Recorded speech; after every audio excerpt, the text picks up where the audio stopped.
माता के 9 रूप कहीं ना कहीं हमारे जीवन को प्रभावित करते हैं। माता के इन रूप का हमारे जीवन में बहुत महत्व है। सबसे पहला माँ शैलपुत्री, सबसे पहला रिश्ता ही रिलेशनशिप का माँ या पुत्री का होता है। तो सबसे पहला स्वरूप जब माँ का पूजा जाता है तो शैलपुत्री के रूप में पूजा जाता है। हमारा भी कहीं ना कहीं प्रथम स्वरूप एक पुत्री के रूप में ही होता है।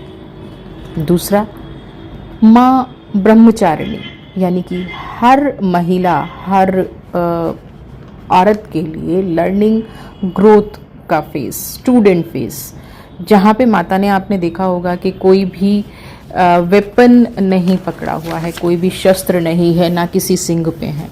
यानी कि हर महिला का ये एक लर्निंग फेज होता है, आगे अपने जीवन को कैसे निर्वाह किया जाए। तीसरा, माँ चंद्रघंटा, यानी कि माता का स्वरूप जो है वो कहीं ना कहीं एक अलग रिश्ते में, है ना, एक शादी के रिश्ते में, एक संबंध में जुड़ने के लिए माता का ये स्वरूप तैयार है। माता के चौथे स्वरूप को अगर आप देखेंगे तो माँ कूष्मांडा, यानी कि कॉस्मिक प्लस एग, कूष्म अंडा ना। तो कूष्मांडा रूप कहीं ना कहीं माँ अब माता बनने की स्थिति में है। पांचवा स्वरूप माँ स्कंद माता, यानी कि इंटरनल जर्नी माता की स्टार्ट हो चुकी है। हर महिला की इंटरनल जर्नी यहाँ से स्टार्ट होती है। लव, इमोशंस, नेगेटिव पॉजिटिव का संग्रह चलता रहता है। तो ये स्कंद माता स्वरूप एक नई जर्नी को दर्शाता है। छठा स्वरूप कात्यायनी, महिषासुर का वध करने वाली, अपने जीवन के संघर्षों को सही तरह से समेटने का स्वरूप माँ कात्यायनी का स्वरूप है। एक्सटर्नल और इंटरनल फाइट के चलते हुए भी सही रूप से अपने जीवन को चलाने वाली माँ कात्यायनी जब इन नेगेटिव और पॉजिटिव विचारों से मुक्त होके अपने जीवन को एक साकार रूप देके आगे बढ़ती हैं, तो माता का सातवां स्वरूप माँ कालरात्रि के रूप में उभरता है। माँ कालरात्रि नेगेटिव और पॉजिटिव का बैलेंस करते हुए हमें ये प्रेरणा देती हैं कि जीवन को मूल्यों के साथ, अच्छी योजनाओं के साथ आगे बढ़ाना है।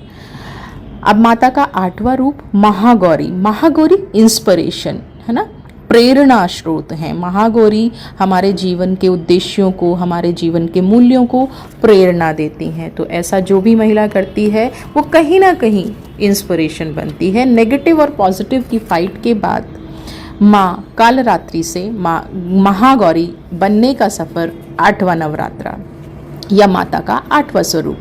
9वां माँ सिद्धिदात्री, महागौरी जब इंस्पिरेशन दूसरों को देती हैं, जब दूसरों की लाइफ को अपलिफ्ट करती हैं, दूसरों के जीवन को सुधारने का काम करती हैं, दूसरों के जीवन में अपलिफ्ट और ग्रोथ करने का काम करती हैं, तो माँ सिद्धिदात्री कहलाती हैं। तो कहीं ना कहीं एक महिला भी अपने जीवन में माँ के इन 9 रूपों को जी रही होती है।